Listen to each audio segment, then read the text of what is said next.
If you see me walking down the street, I got nothing but love for you. Even if you're trying to diss me, I got nothing but love for you. Bonjour à tous sur la page Alex le pâtissier. Donc aujourd'hui nous allons faire des verrines 3 chocolats. Donc moi j'utilise des verrines comme ceci qui font 23 centilitres.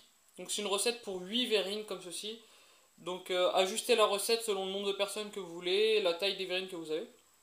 J'utilise du chocolat Valrhona. Donc les connaisseurs vont facilement reconnaître la forme des pistolets. Vous n'êtes pas obligé d'utiliser du chocolat de la marque Valrhona qui est assez cher. Mais c'est quand même un chocolat professionnel de grande qualité. Donc je vous conseille... vous pouvez vous en fournir sur internet ou même dans des magasins spécialisés sans trop de soucis. Donc on va commencer par prendre notre chocolat blanc avec notre beurre de cacao et on va le mettre au micro-ondes pendant quelques minutes petit à petit de façon à le faire fondre à environ 40 degrés. Donc allez-y minute par minute pour éviter de le faire brûler. Donc pendant que mon chocolat blanc est à fondre au micro-ondes, on va porter à ébullition notre lait, notre vanille. Donc ceux qui ont déjà vu mes précédentes vidéos savent que j'utilise pas de gousse de vanille. Quand je fais des recettes chez moi, pour le prix, j'utilise de la vanille broyée en poudre, ça coûte beaucoup moins cher. Et donc le lait, la vanille et le glucose. Le glucose, vous pouvez en trouver sur internet en petite quantité, dans des paquets de 1 kg. Ou sinon, dans les magasins type Alice Délice, je sais qu'il y en a en France et en Belgique. Vous pouvez trouver des petites quantités ou sinon directement chez votre pâtissier. Donc on va porter à ébullition notre mélange. Voilà, et on va préparer dans une grande quantité d'eau bien froide, c'est important qu'elle soit très froide, notre gélatine. Donc si vous mettez de l'eau chaude, la gélatine va fondre dans votre eau, donc ça sert strictement à rien. Donc pensez à bien mettre un grand volume d'eau bien froide. Pour ceux qui habitent en Belgique, moi j'utilise cette gélatine là, qu'on peut trouver dans les Colruyt. Donc il y a 12 feuilles par paquet, elle est vraiment pas chère, et c'est de la gélatine de bonne qualité pour ce qu'on trouve dans les supermarchés. Vous pouvez trouver aussi de la gélatine en poudre. Moi je préfère celle en feuille, c'est plus pratique. Donc notre mélange de chocolat blanc et de beurre de cacao est fondu. Notre lait avec le glucose et la vanille est à ébullition. Donc maintenant je vais simplement éteindre mon lait. Je vais ajouter dedans mes feuilles de gélatine que j'ai mis à tremper dans de l'eau froide en les égouttant bien correctement.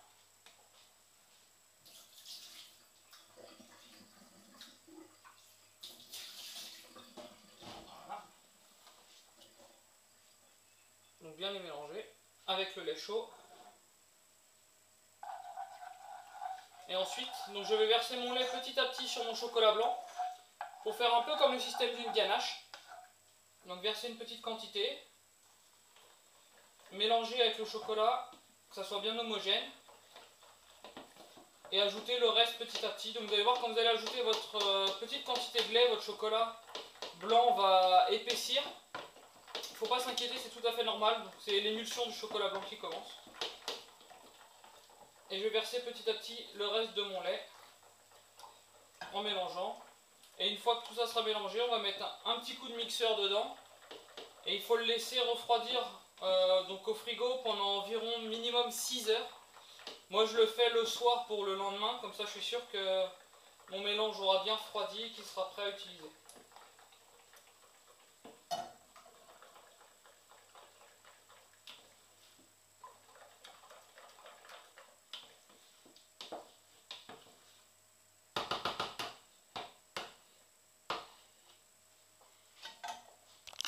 Donc j'ai fait un petit oubli, j'ai oublié de vous parler de la crème liquide. Il faut surtout ne pas oublier, c'est important. Donc moi j'utilise de la crème liquide 35% de la marque De Bic. Vous pouvez en trouver dans les Colruyt. Elle est pas chère, l'avantage c'est que c'est des packs de 2 litres. Donc si comme moi vous faites des quantités assez importantes, assez régulièrement, prenez des paquets de 2 litres. Sinon vous pouvez trouver d'autres marques en plus petits paquets. Et moi je sais que c'est celle-là que j'utilise dans mon entreprise et que c'est de la crème de très bonne qualité. Donc maintenant que notre lait est incorporé dans le chocolat blanc, on va ajouter notre crème et à ce moment-là seulement on va passer un coup de mixeur pour que notre appareil soit bien homogène. Donc voilà, notre crémeux chocolat blanc est terminé, donc je vais le laisser toute la nuit au frigo. Et demain je vais préparer donc une mousse légère chocolat au lait et une mousse légère chocolat noir pour terminer nos verrines 3 chocolats. Donc mon crémeux chocolat blanc vanille à reposer toute la nuit. Je vais simplement le retravailler un petit peu avec une palette pour remélanger un peu la vanille, puisque la vanille a tendance à tomber dans le fond. Donc il faut le remélanger un petit peu. Et ensuite je vais le mettre dans ma poche et le dresser dans mes verrines. Donc pour cette recette là, moi j'ai calculé 60 grammes par personne de chocolat blanc. Après, selon la recette que vous faites et le nombre de personnes que vous souhaitez, recalculez la recette derrière. Donc voilà, j'ai garni mes 8 verrines de crémeux chocolat blanc. Je vais maintenant les mettre au frigo pour les laisser reposer le temps de préparer ma mousse au chocolat au lait. Donc pour préparer ma mousse au chocolat au lait allégé, je vais commencer par faire tremper mes feuilles de gélatine dans de l'eau bien froide, comme pour le crémeux au chocolat blanc. Je vais faire porter à ébullition mon lait, donc c'est des petites quantités, ça va vite, et je vais en profiter en même temps pour faire fondre donc mon chocolat lacté, toujours du Valrhona. Je vais le faire fondre au micro-ondes comme tout à l'heure, à environ 40 degrés. Il faut éviter de trop le faire chauffer, sinon il va perdre tout son goût et son arôme. Donc mon chocolat est bien fondu, mon lait entre en ébullition, donc je vais arrêter le gaz. Je vais prendre mes feuilles de gélatine que je vais bien essorer pour éviter de rajouter de l'eau dans ma recette. Je vais mettre la gélatine dans mon lait. Et ensuite je vais faire le même principe que pour le crémeux chocolat blanc. Donc je vais verser mon lait avec ma gélatine tout doucement dans mon chocolat pour faire une émulsion. Donc principe d'une ganache. Donc tout comme le chocolat blanc, il va prendre une texture un peu pâteuse, assez épaisse. C'est normal, c'est l'émulsion qui démarre, faut pas vous inquiéter. Au fur et à mesure que vous allez rajouter du lait, il va reprendre une texture classique. Donc c'est tout à fait normal. Comme vous pouvez voir à la caméra, on a l'impression qu'il a complètement cuit, mais c'est normal. Donc je rajoute petit à petit mon lait chaud. Donc là j'utilise du chocolat Valrhona 39% de cacao. Vous pouvez en trouver sur internet, je mettrai sur la page Facebook et sur la page YouTube les liens d'un site sur lequel je me fournis. Donc c'est un peu plus cher que d'autres fournisseurs pro, mais l'avantage c'est que c'est par paquet de 500 grammes. Sinon vous pouvez les trouver par paquet de 3 kg, mais si vous n'utilisez pas 3 kg, vous allez payer assez cher et le chocolat risque de s'abîmer avec le temps. Donc je préfère payer un petit peu plus cher et avoir des plus petites quantités que d'acheter directement 3 kg de chaque parfum. Donc, comme vous pouvez le voir, ma ganache chocolat n'a plus du tout la même texture que tout à l'heure. Elle est bien brillante et bien fluide. Donc, je continue à la mélanger doucement et à ajouter mon lait petit à petit. C'est important de mettre le lait petit à petit pour la consistance du chocolat. Si vous mettez tout d'un coup, il sera un peu moins crémeux. Ça sera quand même bon, mais ça sera un peu moins crémeux, donc c'est toujours un peu mieux de faire petit à petit. Voilà, donc là, mon chocolat est prêt. Je vais le mettre de côté et je vais monter ma chantilly. Donc la crème, il ne faut pas la monter trop ferme, il faut simplement qu'elle soit mousseuse. Si vous la montez trop ferme, la crème sera lourde, vous aurez du mal à la mélanger avec votre chocolat et au final vous allez avoir une crème qui ne sera pas bien aérée, bien légère. Et pour cette verrine, justement ce qu'on recherche, c'est la légèreté. Donc ma crème est montée, légèrement mousseuse. Je vais en prélever une petite quantité que je vais mettre dans ma ganache au chocolat pour assouplir un peu le chocolat. Il faut bien fouetter, ça permet d'éviter d'avoir des grains de chocolat dans la mousse au chocolat au final.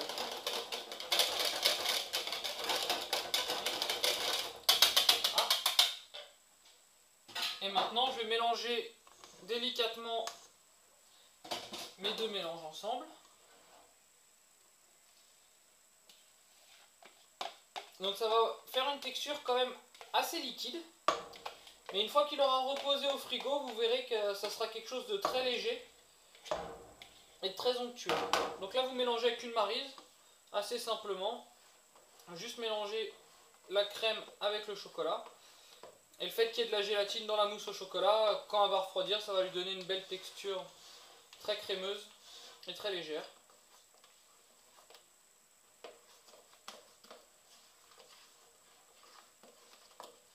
Donc là, pour cette recette-là, j'ai calculé 60 grammes aussi par personne de mousse chocolat au lait et également 60 grammes de mousse chocolat noir pour avoir quelque chose d'assez léger.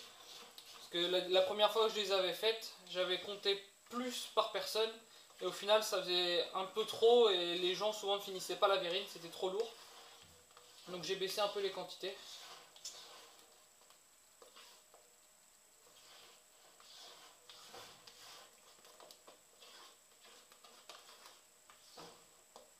Donc voilà, ma mousse est prête. Je vais maintenant, vu qu'elle est assez liquide, je vais le faire avec une cuillère à soupe. Je vais la mettre dans mes verrines par-dessus mon chocolat blanc directement. Et ensuite, je vais préparer le chocolat noir exactement de la même façon que le chocolat au lait. Mais je vais quand même filmer. Donc voilà, mes 8 verrines sont garnies de mousse au chocolat au lait.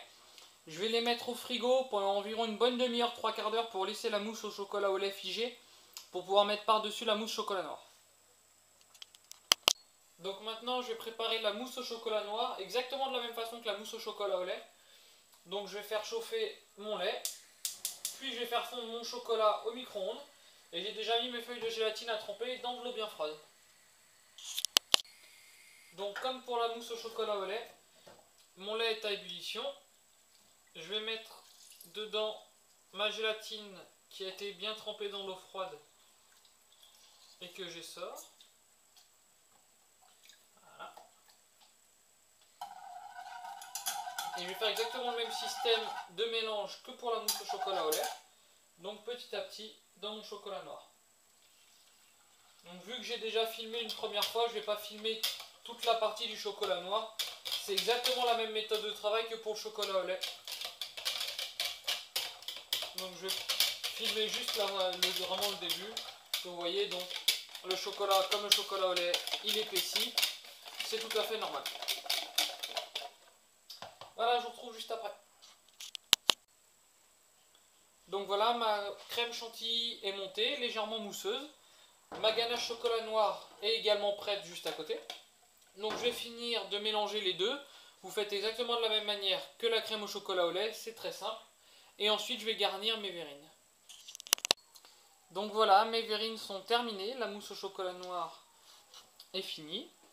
Donc maintenant il ne vous reste plus qu'à les décorer comme vous le souhaitez. Donc moi j'utilise un petit macaron au chocolat avec une ganache caramel beurre salé. Et dessus je mets des petits éclats de chocolat que je fais simplement en faisant fondre du chocolat noir en l'étalant sur une feuille plastique. Je le laisse cristalliser et quand il est dur je fais des petits éclats que je mets sur mes verrines. Avec des petites billes de chocolat, donc 3 chocolats que vous trouvez dans le commerce en général. Voilà, bonne dégustation.